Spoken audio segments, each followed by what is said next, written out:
Hello दोस्तों, आपका स्वागत है हमारे इस स्टडी प्लेटफॉर्म पर जिसमें कि हम सीखने जा रहे हैं। आज टेंसों का एक पार्ट है फ्यूचर इंडेफिनिट। मैंने आपको प्रेजेंट के सारे पार्ट पढ़ा दिए। आज हम सीखेंगे फ्यूचर इंडेफिनिट। फ्यूचर इंडेफिनिट सबसे इजी टॉपिक है टेंसों के अंदर, और आपको एक बार में ही आ जाएगा। यानी कि एक बार मैं कुछ सिखाऊंगा, एग्जाम्पल दूंगा और आप परफेक्ट बन जाएंगे। फ्यूचर इंडेफिनिट में कभी प्रॉब्लम नहीं आएगी आपको। बस थोड़ी सी प्रॉब्लम होती है विल और सेल में, वो तो आपको मैं 1 मिनट में सिखा दूंगा। तो आप लोग हमारे इस वीडियो में बने रहिए और सीखते रहिए। देखिए, हम ये सिखा दे रहे हैं आपको। ये स्ट्रक्चर है दोनों बनाने के, रूल्स कि कैसे कैसे इन्हें बनाते हैं। ये पॉजिटिव का है, ये नेगेटिव का है, यानी ये आंसर पॉजिटिव, ये आंसर नेगेटिव। फ्यूचर इंडेफिनिट की परिभाषा देखते हैं, डेफिनेशन क्या है। Future indefinite is used to express an action that has not taken place yet and will take place in future. यानी कि वो एक्शन, वो वर्ब जो अभी तक हुई नहीं है, फ्यूचर में होगी। यानी तो समझ में आ जाओ आपको, कोई भी काम जो फ्यूचर में होगा उसे फ्यूचर इंडेफिनिट कहते हैं। जैसे इसके हिंदी में ग्रामेटिकली अगर आप बात करें, क्लास 10th तक या 12th तक की बात करें, तो हिंदी में क्या आता है, गागी के आता है। क्या गागी के आता है, गागी के वगैरह हिंदी में आता है। इन ये वर्ड लास्ट में आए तो आप हिंदी में अगर लास्ट में आए तो समझ जाना कि वो सेंटेंस कौन सा है, फ्यूचर इंडेफिनिट सेंटेंस है।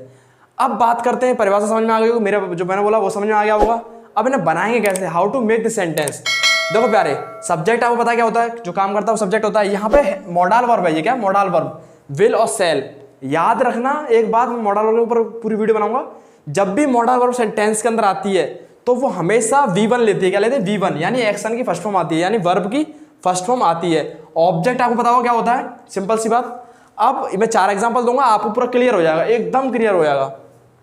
आई शैल राइट अ लेटर, मैं पत्र लिखूंगा। देखो यहाँ पे याद रखना, विल और सेल का केस समझ लेना, विल और सेल का केस समझ लेना। तो शैल कब आता है, जब फर्स्ट पर्सन प्रोनाउन की बात करते हैं ना, आई और वी की बात करते हैं तो शैल का प्रयोग करते हैं। आई और वी की बात करते हैं तो शैल आएगा, बाकी सबके साथ क्या आएगा, विल आएगा। विल चाहे तो प्लूरल हो चाहे वो सिंगुलर हो, विल ही आएगा। बट आई और वी के साथ क्या आएगा, शैल आएगा। यानी कि सीधी सीधी बात है, ग्रामेटिकली अगर आपको याद करना है तो फर्स्ट पर्सन प्रोनाउन के साथ आएगा, फर्स्ट पर्सन प्रोनाउन के साथ आएगा आई और वी का सेल का प्रयोग करते हैं, बाकी सबके साथ विल का प्रयोग करते हैं। तो आपको विल और सेल का यूज समझ में आ गया होगा। इतना ही फर्क है बस विल और सेल में, और कुछ नहीं है। जब भी आई और वी सेंटेंस के अंदर आएगा तो क्या आ जाएगा, सेल आ जाएगा। समझ में आ रहा नहीं आ रहा। अब बात करते हैं सेंटेंस बनाएंगे कैसे, हिंदी क्या होगी और इंग्लिश क्या होगी। देखो मैं एग्जांपल लेता हूं, पहला example, I shall write a letter, मैं पत्र लिखूंगा। आई के साथ सेल आ रहा है, क्लियर हो गया एकदम पानी की तरह। आई के साथ हमें सेल आएगा। एक और लेते हैं वी के लिए, वी का एग्जाम्पल ले रहे हैं, we shall go to school tomorrow, कल हम स्कूल जाएंगे।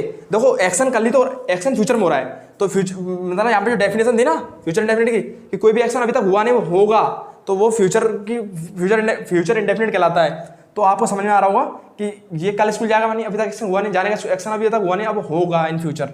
तो शैल क्यों आ रहा है, मैंने आपको बताया था, आई और वी के साथ क्या आता है, शैल आता है, शैल। बाकी सबके साथ विल आता है। यू विल रीड इंग्लिश, तुम इंग्लिश पढ़ोगे।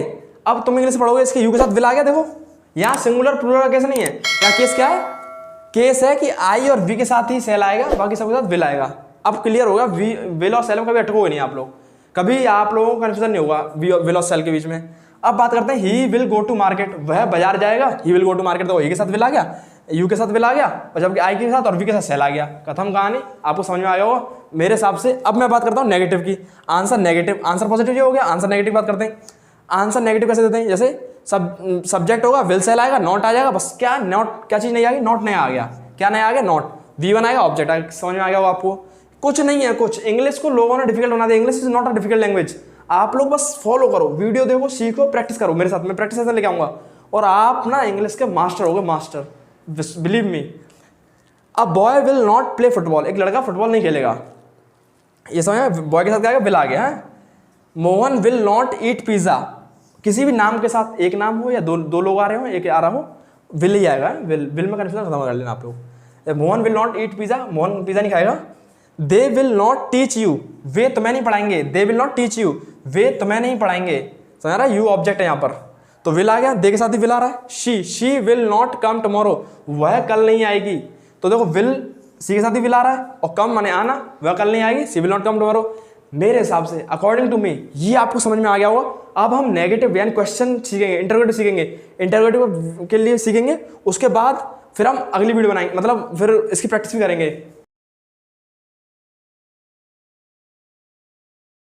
तो देखिए जैसे कि मैंने कहा था, मैं आपको इंटरोगेटिव पढ़ाऊंगा। इंटरोगेटिव में देखो, इंटरोगेटिव में पॉजिटिव भी होता है और नेगेटिव भी होता है। अभी इंटरोगेटिव की बात करें तो इंटरोगेटिव में क्या करना है, अपन को पॉजिटिव सीखना है और नेगेटिव सीखना है। इंटरोगेटिव हमारा वाला कौन सा है, क्या वाला है, यानी हेल्पिंग वर्ब से जो स्टार्ट होता है ना, वो वाला है। क्या तुम खाओगे, क्या तुम जाओगे, ये वाला सेंटेंस है। वो वाला नहीं है तुम क्या खाओगे, तुम क्या पढ़ाओगे। इसमें फिर क्वेश्चन स्टार्ट वर्ड से स्टार्ट होता है, WH फैमिली से स्टार्ट होता है। अभी हम हेल्पिंग वर्ब से स्टार्ट होने वाले, यानी मोडल वर्ब से स्टार्ट होने वाले क्वेश्चन वर्ड पे ध्यान दे रहे हैं। जैसे कि ये देखो, ये सब हेल्पिंग वर्ब यानी मोडल वर्ब पहले आ जाएगी, जो भी वर्ब होगी वो पहले आ जाएगी। हेल्पिंग वर्ब या मोडल वर्ब जो भी होगी वो पहले आ जाएगी, और सब्जेक्ट आएगा, फिर V1 आएगी, फिर ऑब्जेक्ट आएगा। सेम फंडा है। देखो अब विल सेल पहले आ जाएगा। अब आपको पता है सेल कहाँ आता है, आई और वी के साथ, और बाकी सबके साथ विल आता है। अब एक सेंटेंस एग्जांपल लेते हैं। एग्जांपल मैंने इसलिए लिखे कि आपको चीज़ें क्लियर हो जाएं।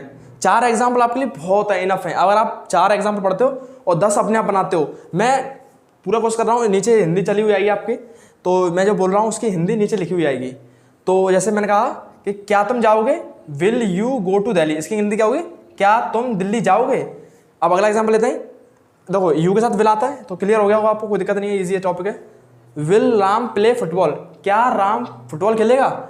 सेंटेंस समझ आ गया, क्या आ रहा है पहले, इसलिए विल पहले आ गया, फिर राम के लिए राम आएगा, प्ले फुटबॉल, क्या राम फुटबॉल खेलेगा, हो गया।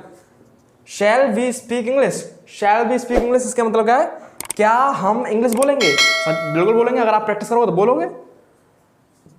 विल दे टीच यू, क्या वे तुम्हें पढ़ाएंगे, क्या वे तुम्हें पढ़ाएंगे। यहां पे हम पता करना चाह रहे हैं कि वो काम करेंगे या नहीं करेंगे, तो इसमें कंफर्म करते हैं। वैसे तो कंफर्मेशन भी होते हैं, ये कंफर्मेशन भी होते हैं, इन्हें इंटरोगेटिव भी कहते हैं। स्पोकन में कंफर्मेशन कह सकते हो आप, कंफर्म किया जाता है किसी से हमें। अब will shall subject not B1 object, ये आंसर नेगेटिव है। क्या answer, sorry question negative, question negative, answer negative तो हमने पढ़ लिया। अब ये क्वेश्चन पॉजिटिव था, क्वेश्चन नेगेटिव कैसे होगा, विल सेल आएगा, वो तो अब डेफिनेटली आने वाला है, सब्जेक्ट भी आने वाला है, नॉट ऐड हो जाएगा। क्या नॉट आ जाएगा, तो यहाँ पे नॉट नहीं है, यहाँ पे नॉट है। V1 ऑब्जेक्ट, समझ आ गया होगा, नॉट ऐड, नया ऐड होगा, क्योंकि नेगेटिव है इसलिए नॉट आ गया। नेगेटिव जहाँ चीज आती है वहाँ नहीं आ जाता, जैसे मैंने कहा जहाँ नेगेटिव बोलेंगे वो आ जाएगा। अब देखो अपने को क्या करना है, एग्जाम्पल लेना, सीखना, समझना है और प्रैक्टिस करनी है। देखो यहाँ पे नॉट आ रहा है, जैसे will you not speak Hindi, क्या तुम हिंदी नहीं बोलोगे, नहीं बोलेंगे। अब इंग्लिश सीख रहे हैं, इंग्लिश बोलेंगे। हाँ, will they not fly the kite, क्या वे पतंग उड़ाएंगे, will they not fly the kite, क्या वे पतंग उड़ाएंगे। समझ में आ गया, एकदम क्लियर हो गया हो। विल के साथ, दे के साथ विल आ गया, विल पहले आता है क्योंकि क्वेश्चन है। क्या है, क्वेश्चन, क्वेश्चन में विल और सेल पहले आ जाता है, तो समझ में आ रहा होगा आपको। Will he not wash the cloth, क्या वह कपड़े नहीं धोएगा। Will she not do dishes, क्या वह बर्तन नहीं मांजेगी। देखो डू डिशेज माने क्या होता है, बर्तन साफ करना, तो ये सबसे अच्छा वर्ड है। आप लोग, मैं साइड में आपको डाल दूंगा, चलता रहेगा, आप लोग वहां से लिख सकते हैं। यहाँ से आपको बहुत सारी चीज़ें सीखने को मिली होंगी। इस टॉपिक को पढ़ के आपको कभी भी फ्यूचर इंडेफिनिट लाइफ टाइम पढ़ना नहीं पड़ेगा, अगर आप ढंग से प्रैक्टिस करते हो तो। मेरा रिक्वेस्ट है आप लोगों से, आप लोग को प्रैक्टिस जरूर करना, क्योंकि ये तो आपको सबको आता है, बट प्रैक्टिस इंपॉर्टेंट है, क्योंकि प्रैक्टिस करोगे तो भूलोगे नहीं। क्योंकि मैं जितने स्टूडेंट को पढ़ाता हूँ उनको ये टॉपिक रटा हुआ है। क्यों, क्योंकि बच्चों वाले टॉपिक है, ये ईजी टॉपिक है बहुत। बट जो ग्रामर पढ़ते हैं, जो इंटर तक पढ़ लेते हैं, उन्हें ये टॉपिक बोल नहीं पाते बच्चे। क्यों नहीं बोल पाते, because of they don't practise. If you practise you will be a good, that's why I am saying you कि you should practise. If you practise you will get good English. So अब हम इस video को यहीं पर अंत करते हैं, और आपको यहाँ से सीखने को मिला होगा। अगर आपको कुछ चीज़ें इसमें मिस हुई हैं, आपको सीखनी है, तो आप बाय कमेंट हमसे पूछ सकते हैं। और आपका बहुत बहुत धन्यवाद हमें समय देने के लिए, अपना कीमती समय देने के लिए, हमारी वीडियो से सीखने के लिए। आप लोग जो हमें प्यार दे सकते हैं वो दें और इसको फॉलो करें। Thank you for watching our video, thank you a lot, thank you so much.